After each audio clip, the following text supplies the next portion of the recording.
All right. Welcome into the Mike Herndon Show, week 10. I am Mike Herndon, and this week I am joined by a very special co-host, my football and other F words co-host, Zachary Lyons. Welcome, Zach. Welcome to your first Mike Herndon Show. I'm happy to be here. It's going to be pretty interesting because usually I drive the show and everything, and here I am just going to have to keep my mouth shut for 40 minutes while you just talk and break down film. It's going to be very hard for me not to interject. I told Braden on a football show on Thursday at 1 p.m. Central Standard Time that I would be like the Muppets, Statler and Wardroff or Wardo. I can never remember his name, but the two old guy Muppets in the balcony. I'm just going to heckle you the whole time. I'm fine with that. I mean, we could turn this into football and other, whatever. Film words, football film and other F words. Yeah, film words and other F words, whatever we want to call it. We can do whatever we want here. It is my your show. Yeah, it's your show. It's right there in the title, The Mike Herndon Show. It is. It's right there, just as you can see. But so for today, the topics we're getting into are obviously doing the film breakdown as usual from Titans Chiefs and talking a little bit about Malik Willis's second game and as well as a strong defensive performance from the Titans as we all kind of know by this point. But we'll look at some of the specific plays that I found interesting from the game, and then after that we'll get into the preview for Titans Broncos, Moneymaker Mike, and then the mic drop segment, and that will be the show today. But I guess we can start just getting into some Malik Willis talk. Oh well, I mean, I can't wait because I think if you show at least one play, we're gonna have at least one argument. Are you showing the Geoff Swaim? I am. The one with the ineligible man downfield. According to we will get into that. We will get into that. So we will start here with a positive. This is probably the best throw so far of Malik Willis's career, and it's fun to see from the sideline view angle because obviously you could tell it was a special throw on the broadcast, but watching the sideline view, you can really kind of see really how special it really was because Hooper really is open from the jump, but the pressure coming from Chris Jones and I believe it's George Karlaftis off the edge over here immediately puts Willis into retreat mode, and he just is throwing off of his back foot. That's an insane throw. That is the Malik Willis throw, right? I mean, isn't that what we always talk about? Is that is the throw that makes him special. It is. I mean, that is on a line, and he's throwing it off of his back foot, running away from the goal, or running away from the line of scrimmage. I mean, that is just so unorthodox as a throwing motion right here. The whole thing is ridiculous. It is. He puts it right on him, and obviously it's a nice play for a first down.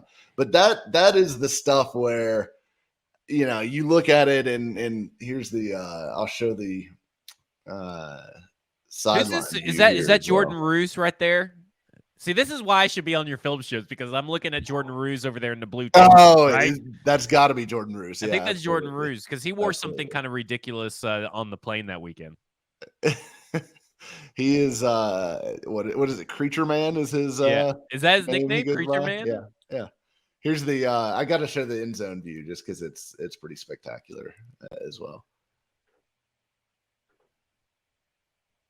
I mean, just ridiculous. So, I mean, and that's the kind of stuff, obviously, that you see with Willis and you think, okay, that is the kind of throw that gets you excited. And can you go back to the all-22 version of that throw real quick? Because I got a question about it. I can. Let me get it. Inquiring minds want to know. Inquiring minds. Yeah. Let's see. So you want the sideline. Yeah. Okay. Got it. Okay, hold on. Let me this throw. So snap the ball real quick if you can. Let's see here. Okay, right here. This defense is ridiculous because look at everybody that is coming through. Is that a run blitz? Is that what they're expecting, or is this we're just gonna try to get somebody tackled in the backfield? Let me go back and see here if they're actually run blitzing. Yeah, they are run blitzing. So They're known to do that, right? Kansas City is known to do that a lot. Yeah, so they're run blitzing here. You see 50, which I think is gay. We can't say that, Mike. It's 2022. Sorry. Willie Gay. Coming up, and he's coming downhill no matter what here. Like, he's not reading anything, he's just coming. Now the rest of it, they're just playing, and this is the disrespect factor of like the Titans passing game. This is when they just don't give a shit about your passing game. They are pressed up on both ends. That both the corners are pressed up. You've got one safety who's not even that deep. I mean, he's sitting at maybe 14 yards ish, which isn't that deep for a single high safety. They're just saying, hey, we'll give you one-on-one on the outside all day long. We don't give a shit. And obviously the Titans do a good job of leaking Hooper out. They need more of this stuff, right? Like, they need more of the plays where they can get guys open without them necessarily have to win on the route, just because it's, they don't have guys that are great separators right now. There's all the stats out there this week about that. I think Treylon Burks will help. Did not even care about Austin Hooper either. No, and it looks like the safety here. Let's see, what is the safety doing? He's kind of run fitting, and then he's staying over top of NWI, and then kind of finally comes over to Hooper. But yeah, he's not terribly pressed about any of the Titans passing game. He is looking downhill to run fit, which is really crazy for a guy in that spot. So I tell you, Jordan Roos looks like a fucking dwarf, like an actual elvish dwarf, not a small person or whatever. Not a little guy. Not a little guy. Yeah, it is. But that throw is obviously special, and something that you just don't see many guys capable of doing. Because it's kind of crazy, because when you look at it from this angle, probably specifically, is when I just don't understand how he even was, because he's so small, right? Like, he's a short guy. It's amazing to me that he was able to look at this. He looks like a fucking ballerina. The crazy thing here too is a little music box. He's throwing off of his right foot with his right hand, which is weird. Like, that is backwards from what you would normally do. Most of the time, if you're running and you're going to throw, you jump off of your left foot and throw right-handed. But he's wrong footing this thing and still puts it around the guy. Like, the defender that's coming in, he does one of those weird angles. The look at his arm angle. Yeah, it's crazy. It's just an insane throw. That's a Patrick Mahomes throw. Like, that is a Malik Willis throw. That's crazy. It definitely is. Yeah, and it's one of the reasons that you're kind of excited by this guy, like, right? I mean, and this is the other, reason I think you can kind of be excited about this is when he was throwing in this game, he looked a lot more confident. There were a lot more throws in rhythm, but this is a perfect back shoulder throw. Yeah. Like, watch him. He hits it on time. Back foot hits the ground. Ball's out. Hits it perfect. And he's placement. So calm. Yeah, that is one thing that stood out in this game was there was no hesitation. He didn't look frazzled. He didn't look concerned about anything. He's just hitting the back foot, letting the ball go, puts it right where it needs to be, and Hooper goes and makes a play for him. But we talked about it on Football to the Efforts, but this is one of those throws where, like, he gets it, he gets it, and he throws it. Like, there's no hesitation. He did that a few times this game, I thought. And he knows. I mean, this is really. I mean, the Chiefs aren't hiding anything here, right? I mean, this is cover one man free all the way. Like, they are pressed up all the way across the board. Again, like, zero respect for the Titans pass catchers, and they're just sitting there in that single high look.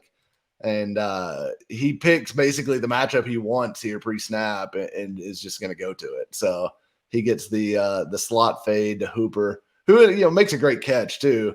But the throw here is really like, that is what you want to see. And this is the thing that I wasn't sure he had either, right? Like, throwing in rhythm, putting touch on the ball, putting not just an accurate throw, but like a ball that understands the leverage of the receiver versus the defender and takes advantage of it and puts it where only his guy can make a play. Those were the things I wasn't sure about. And so he showed us some of that in this game, which is exciting. So like, that's the kind of stuff that you want to see more of, obviously, but they did seem to really simplify a lot of this for him in this game. They were not wanting him to make, full field reads. They were not wanting him to even really test the middle of the field for the most part. It seemed, just based on their play calling. So can we talk about this play real quick at the Swaim is split out wide. And Kevin Rader's on the field. Chigakonku, they had 4 tight ends on the field, and all 4 ran routes. Yeah. What a shitty wide receiver core. It is. I mean, it is. It's a terrible wide receiver core. It's a weird play. Like, it's just funny to me because I'm thinking, who this week had the balls to go up to Mike Vrabel and say, "Hey, I got this play call, this play design for our rookie quarterback. We're going to have all 4 tight ends on the field, and all 4 are going to run routes, and Geoff Swaim's going to be split out wide." Like, who? That had to be. Is that Tim Kelly? Does he do Tim Kelly and Todd Downing go together, like holding hands, like 2 children asking permission to do something? Can my friend sleep over? Like, is all right if it's okay with her parents if Sally sleeps over? Like, are they going in there and saying this is the play that's going to work against the Kansas City fucking Chiefs? Maybe. I mean, they had to get creative to some degree just because they were up against it. I mean, they knew they were going to have to put up some points, and with the personnel they had out there, it was always going to be rough. But here's a play that I thought Willis at times could have been a little bit more patient, and this is the first example of that. And everyone's favorite receiver, Cody Hollister, is coming in motion, and then he's running this kind of just flat route. So he's crossing the formation, running a flat. And they're running this boot. So they ran this concept a couple times. It's basically a flood concept into the field with Malik Willis booting out and giving him kind of a high-low read on the boundary without a lot of traffic to deal with, and giving him the option to get out and run if he wants to. But if you watch right here, Willis or Hollister is initially covered, and the inbreaker from Westbrook is really not there. Woods is running like a deep out or deep comeback here, and he's not even really into his break yet. So Willis, I think, initially is like, all right, I'm taking off, I'm running, I'm just gonna go make a play. Well, the linebacker does come off of Hollister, and right here, you'd like to have him have the awareness to say, okay, well, if the linebacker just dropped Hollister, then Hollister's wide open. Because what Hollister does end up being just wide open, and rather than just toss him the ball out there in the flat where he's got, even Cody Hollister is going to be able to run for a little while here. He tries to make a play, runs into traffic, and picks up I think maybe a yard or 2 or so. But let me ask you though, but because if you'll pause it like right when the linebacker starts moving on a Malik here. Because he's going to Hollister right there. Yeah. If he stops to plan does he have enough time to stop, set his feet to make the throw? Because he's still looking down the field, right? I mean, like, you can see his helmet look down that way. Yeah. And not get hit. Like, I'm just asking for, because I feel like if he looks over to the left, there's another second gone, and then he stops, has to set his feet. I guess it looks like the linebacker went into contain. Yeah, so. I mean, the linebacker kind of, he's got to stop his momentum too, because he's initially headed outside. So I think he did have time. Now, like, I'm not saying this is a terrible play by Willis or anything, because you're honestly saying to cut Malik Willis, right? He read it right. Like, right, he saw Hollister's covered. I'm going to my next read. I look there. Those guys aren't open. And then he took off running. But I guess my only wish here is that if he sees this linebacker drop off, and maybe he didn't see him because he did have his eyes downfield until like the last minute when he did start to drop his eyes and run. Maybe he just never saw it, but I wish he would think, oh, that guy dropped Hollister, let me find him in the flat, because that could have been potentially a pretty big play for them. Do you think he should have tried to hit? Probably not, because the safety's coming up behind Woods, but it seems like at some point in between he could have gone to Woods. Yeah, and he was looking downfield, so I just kind of wonder if maybe his eyes are stopped at NWI instead of looking at Woods. Yeah, it seemed to me like he looked to NWI first and never really gave Woods a chance to get out of his break here, which, Woods is open, but frankly, like 21, the Chiefs played this play a little bit weird. So I think that's part of it. Like, they muddied up the read a little bit just because I don't think they really played this play the way that their defense was designed to do so. Like, I don't think that linebacker should have ever gone with Hollister. I'm guessing 21 had flat responsibility, the corner up there, and he should have stuck down and picked up Hollister when he came out, which would have meant that Woods would have been open here. But they kind of muddy it up, and 21 drops way deep. And it's really, I mean, he's eventually going to be in Woods' path, although if you hit him right out of the break, maybe he's not able to make a play. But yeah, it's one of those things where you just wish he would be a little bit more patient with it and kind of let things develop. But the other one, we'll get to the play that you want to talk about. Oh, no. We got one more before that one. This is let me get it pulled here. Am I more talkative and inquisitive than Easton is, I guess? Am I delaying the show? No, honestly, so we run super long, like every week. It's kind of our running joke is that we are shooting for an hour, and like I think last week's episode was like an hour and 50 minutes somehow. But usually he's driving the clips. So it's just taking me a little bit of time to flip between them, but I actually kind of like this better because I can control it. But anyway, so this is one that I did think Willis actually reads incorrectly because it is third and long. So third and 14 or 15 here. But the Titans are on the edge of field goal range, and this is a play from the second half when they were up 17-9. And to me, the goal here is get it in field goal range. Like, screw trying to pick up 15 yards. You're probably not. Just get 5 yards and give Fat Randy a chance to kick a field goal. That to me is the goal here. So I'm not totally sure. Willis, you can see he checks to the left first, and he's looking. Again, the receiving options are gross, right? Like, it's all gross. Like, you've got Hollister outside, you've got Hassan Haskins lined up as a slot receiver up here. You've got, let's see, that's Nick Westbrook-Akina, that's Robert Woods. I think this is Hooper. So it's gross. Like, it's gross out there. I get it, but Haskins wins. Like, Haskins is open, man. Yeah. He's open, and that is an easy first down, or not easy first down. That's easily field goal range, if not, potentially a first down if he's able to break a tackle. He probably not, but he is going to get him in field goal range. And for some reason, Willis comes off of it, and I don't know why, because he had leverage on him the whole way, and then he moves off, and he looks back to these end breakers. And honestly, like, Hooper's open there. NWI is open here. And I'm not really, but like by this point, Daly has caved in as usual. So I can understand him not hitting Hooper or NWI. But to me, you've got to hit Haskins. Like, Haskins was your first look. If you hit the back of your drop right here, which this is a quick play, like, this is one step throw.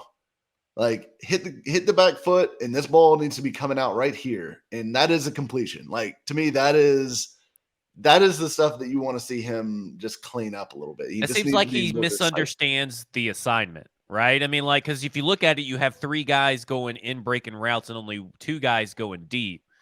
And it seems like that this is a play where a rookie's trying to go to the outside instead of taking the easy completions. He's not understanding the game. Like, the game, the philosophy of what this play should be and what you should be taking if your outside read, which is Cody Hollister, it looks like, is not there. And I mean, like, I get it. It is a little muddy, like, because the Chiefs, unlike some of those other plays that we've seen, they aren't like pressed up showing their hand, obviously, on this play. Now they are at the end of the day in man coverage, it looks like, or maybe this is just cover 2 with a route distribution to match the underneath coverage. But given that the corner up here sinks so deep, it looks like they're maybe just in 2-man here. But it's one of those where I feel like you've got to make a quick decision no matter where you're going to go. And he had 3 guys that really were going to be open. Right. Whoever he threw it to, out of Nick Westbrook-Akine, Austin Hooper, and Hassan Haskins, they were open. All 3 of them won their routes. They were open. You've just got to hit your back foot and let the ball go to one of them. And the moment he's indecisive here, the play's lost. Because, I mean, look, I would love for Dennis Daly to hold up better here too, but this is, like, again, this is a timing quick throw. Like, Dennis Daly blocked for long enough for him to get the ball out. Do you think it's just a mistrust of the offensive line combined with that too? Because it seems like when he breaks it, it's like when he sees red in your peripheral. Like, I think like he sees a lot of red in the peripheral, and that's why he really took it down. Yeah, I mean, I do think but that's part Daly of it. still held up to enough for him to be able to throw it. I think he was just like twice bitten, super shy kind of guy. Yeah. Which you got to learn to be able to. That's the one good thing about Tannehill is that he'll stay in that pocket and take a hit if he thinks he's going to be able to throw someone open. Like, he would probably hit. That's a throws. Those 3 throws right here, 3 options that Tannehill would have hit one of those guys. Yeah, I mean, stayed in the pocket. See, I mean, this right here, this spot right here is really where the ball needs to be coming out. Like that's why whenever you talk about Willis and his struggles so far, it's almost all timing related. Like, I don't think people, like, I think it's pretty clear that Willis is capable of throwing the football with NFL velocity. I think it's pretty clear that he's capable of, making accurate throws. That to me, physically, I think he can do those things. It's making accurate throws with timing is the missing piece right now. It's all timing related with him. That's all the issues that you really see. And this play also is timing related. And we can have it out here. By the way, Derek Mason agrees with me. So if I don't know if that holds any weight with you, but he agrees with me. I mean, look, I will absolutely agree on this play. This is the 2nd and 9 play in overtime. And the Titans are running. This is a play that everyone looked at and was like, you saw that downfield shot of like, why are all the receivers blocking downfield on this passing play? Like, because it looks like a play action shot play. But he does a really good job of selling it, though. That's not a screenplay, by the way. I think he does. Yeah. I mean, he's got his eyes downfield. He's patting the ball. It looks for real like they are trying to take a deep shot, and they sell it. I mean, they've got it all set up. Like, and it is this tight end screen to Swaim here. You see, like, he finally releases late. So there he is. He releases. They've got, the convoy out here. And I know this guy is relatively close to him, but this is a fat ass defensive tackle. Like, Geoff Swaim is slow. He's outrunning this guy in getting down the sidelines here. And I'm not putting money on that, by the way. Isn't that Kalen Saunders? Is it? It may have been. He's Saunders. Pretty athletic, Mike. He's pretty athletic for a fat guy, but I still think Swaim is capable enough of running away from him. But the timing is fucked up on this, right? That is the truth of the matter, is that Swaim blocks for too long here and then finally sheds the block. and is open, like he's open. But Willis starts to scramble and is looking and trying to throw it downfield. Eventually, Which, takes by the the way, he sack. throw it away. Like, if you want my big thing about this play above all else, no matter if you consider Malik as at fault or if you consider Geoff Swaim at fault or whatever, is that Malik should have thrown it away. When he got out of the pocket, he should have thrown that sucker away instead of taking the sack. I will agree on that no matter what. Yeah, I think timing-wise, Swaim should have released him like right here, right? Like this should have been when he discarded the block. That's what looks like the offensive linemen were expecting too. Yeah. And also, by the way, your boy Colin Saunders, if Swaim chucks him at the right time, so let's go back, like right here, right? He's still blocked. Like he's still blocked right there. So this is why, like, I mean, people get so mad at Downing for calling a tight end screen here. This fucking worked. This was wide fucking open, and this probably goes for maybe 20 yards, maybe more. Because you expect right here is where you expect Geoff Swaim to be getting open, you throw it. And I think that's what Malik's expecting too. Yes, and he's looking like, I mean, I don't know if he's looking right at Swaim, but he's definitely looking in that direction, like he's ready to throw the ball. And then by the time Swaim actually does chuck him, I mean, Malik's already running around back here. So the timing is jacked up, and I think it had to have been on Swaim that messed up the timing. Now I want you to see something. In the NFL, you could touch 1 yard behind the line of scrimmage and stay engaged. But if you lose your block, you have to stay stationary. Yes. And look at Ben Jones right there. He ain't blocking anybody. He's still within 1 yard there, though. I think that's about 1.5. But see, this is where you're going to throw it. Here's the line of scrimmage. Is the 20... These refs probably would have called it because this is about where he gets free, right? So there's Geoff Swaim getting free. Yeah. If he throws it right here, you're good. Now, I mean, if he maybe this crew, I'm not so sure about. Well, yeah, I mean, they call, they're liable to call. But see, here's where you would probably the quarterback would actually throw it is like right there to Geoff Swaim because he's actually looking for it and like got his hands up. Yeah. By the time he catches that ball, that's where he's past the line of scrimmage, not engaged with anybody. Yeah, no, I agree with that. So, and I mean, that all goes back to the timing too. Yeah. I think if Geoff Swaim, that's why you kind of wish that it would have been Chig or Hooper, who are not considered very good blockers. They probably would have shed that block, maybe even too early, but they at least would have shed it, and they would have maybe been open for a little bit.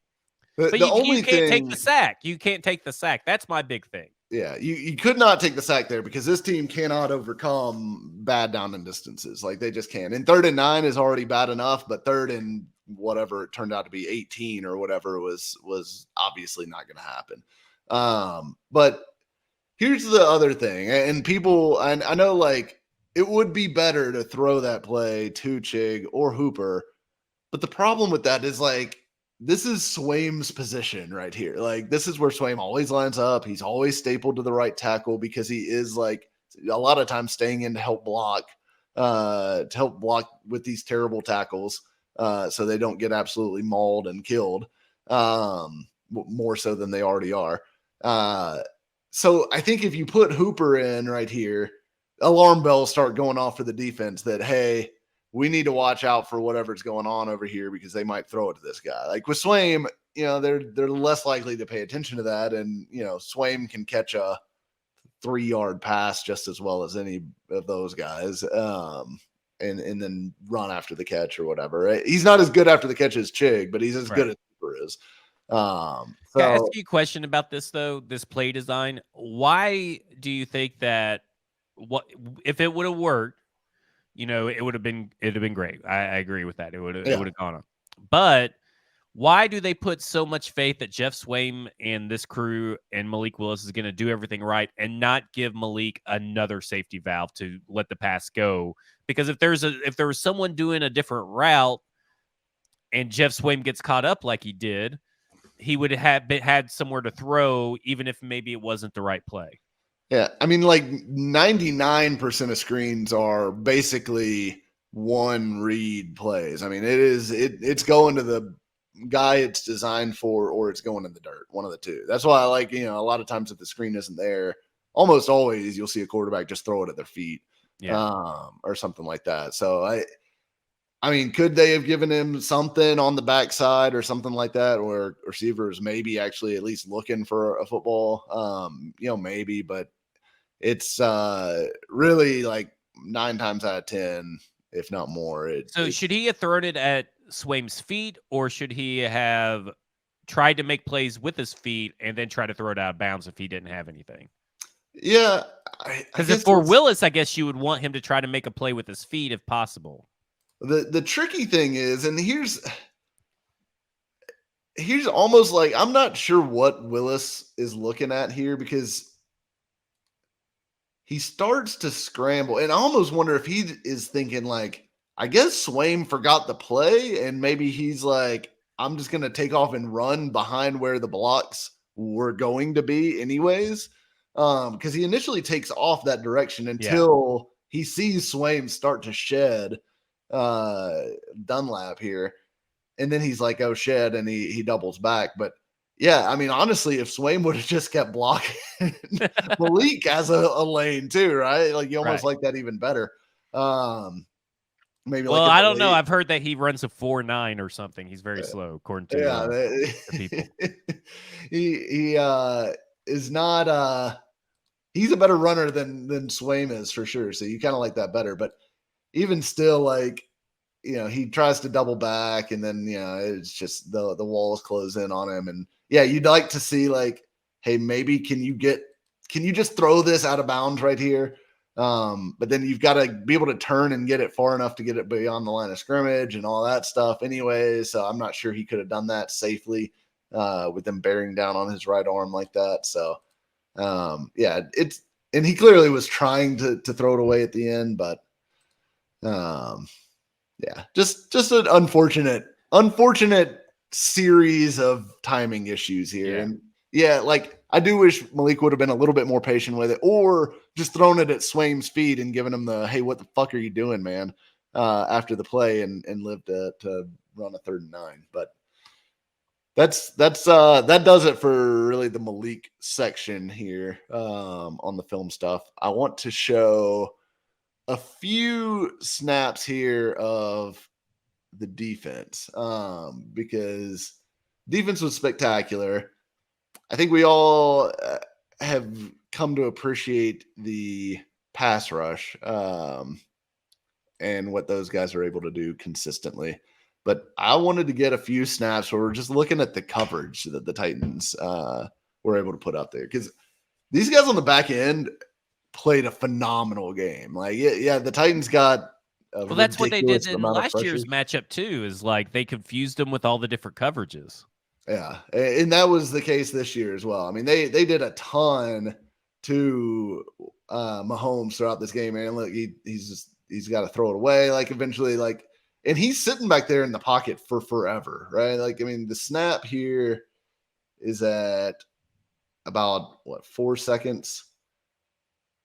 He holds it. Finally throws it away at 11 seconds. So he was in the pocket for like 7 seconds here, which is an eternity by NFL standards. So, but you see all these guys out here, like here's Fulton. This is Andrew Adams. I believe that's Josh Kalu, Kevin Byard, Roger McCreary. All these guys getting the job done. And is that Monty Rice out there with David Long? Who is that? No, that's Cunningham. Is it Cunningham? Yeah, that's Cunningham. But yeah, I mean, they just do a good job of staying on, their guys here. They're just plastered all over the place. Like wherever you look, like there's just nowhere he has to go. There's nobody open the whole play. Like it's really incredible coverage, and it was consistent like this throughout this game. Like I've got a couple more to show. I don't want to do too many just because eventually it gets boring watching people just run around not being open. But it's pretty incredible the way that this defense was just able to confuse him and make him hold the ball. Like this is a sack here. And it's stuff like if you watch this defense, Fulton is on Juju here in the slot. Like after Juju comes in motion, Fulton's following him. And this is obviously man. But these guys are just, nobody's open. Nobody. Like pick a guy before the snap and watch him. Like watch Roger McCreary here in the slot. Just not a chance. Like not a chance. Like nobody's open, not even remotely. Like who's following the deep threat down the field? Down here? Yeah. That's Terrence Mitchell. Okay. Yeah, so Terrence Mitchell is out here running with Mecole Hardman. Bold move by the Titans that actually worked. Yeah. Terrence Mitchell's been playing pretty good football for them. It's as crazy as it is to say, but you just see, the Titans when they're able to do this, and of course you got Byard on Kelsey, and Byard gets help from Andrew Adams, who is kind of robbing in the middle of the field here, but it's really impressive what the Titans secondary was able to do, and of course you had Bud Dupree getting pressure. You got Jeffrey Simmons in there around the quarterback, and then eventually Autry. All-pro Autry. All-pro, the grand old Autry finishes them off.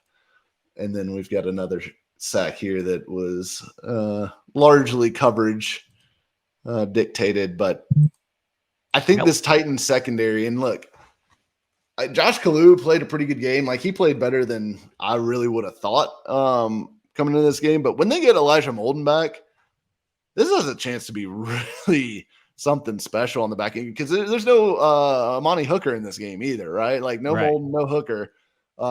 They've got Andrew Adams and Josh Kalu out there, and they're still just giving Mahomes fits. And here's another one. This is definitely a coverage sack, but you can see they rotate the safeties, so they're sitting in too high pre-snap, and then Byard walks down to pick up the tight end here over the middle. Andrew Adams bails out, and they're really in man coverage here. So they show a too high look. They rotate down to like one robber.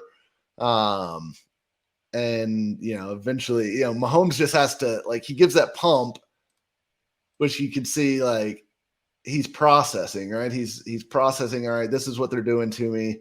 What I wanted wasn't really open. All right, now I'm in panic mode. And here comes Mario Edwards Jr. Finishing him off for a sack. So my God, he was in hell. We talk about Malik being in hell, but you look at this play and you're like, look, even a elite quarterback like Patrick Mahomes, if the defense does what they're supposed to do, you ain't got nowhere to fucking go. Yeah, and this Titans secondary, if they can play man coverage like this, the defense is only going to get better because if they can play man like this and you have that pass rush, it's going to be big time trouble for opposing offenses. But yeah, I just wanted to give a little bit of love to the secondary because they're playing really good football. And yeah, some of those sacks that you see the Titans get home on, they aren't necessarily instant sacks. Now they have gotten a lot of instant pressure, but that ability to just make any quarterback sit there and hold the ball for even a split second to think and process what's going on really gives the pass rush a chance to get home and shine. And it's one of those things where, one hand is kind of washing the other with the pass rush and the coverage and all that. And it's a beautiful thing when it's all synced up. And by the way, you can't run on this defense like at all. So don't even try. So it's a fun defense to watch right now. Look, it's, to me, barring Jeffrey Simmons and Bud Dupree just never being able to get healthy this season, which, it's been a few weeks now. But barring that just becoming a chronic issue for them, this defense, I feel like, is only going to get better. And it's got the chance to carry them, even if the offense never really fully gets there this season. As long as Derrick Henry's doing something and they can get it something out of the passing game, which they're just not getting anything right now, but something out of the passing game would make this a really good football team, in my opinion. So that does it for the film portion. And we'll get into some Titans Broncos stuff after the break here. But if you are not a Broadway insider, this is where your journey ends.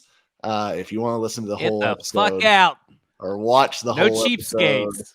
episode, go subscribe, join us, get all the best coverage Broadway has to offer, from Titans to Nashville SC.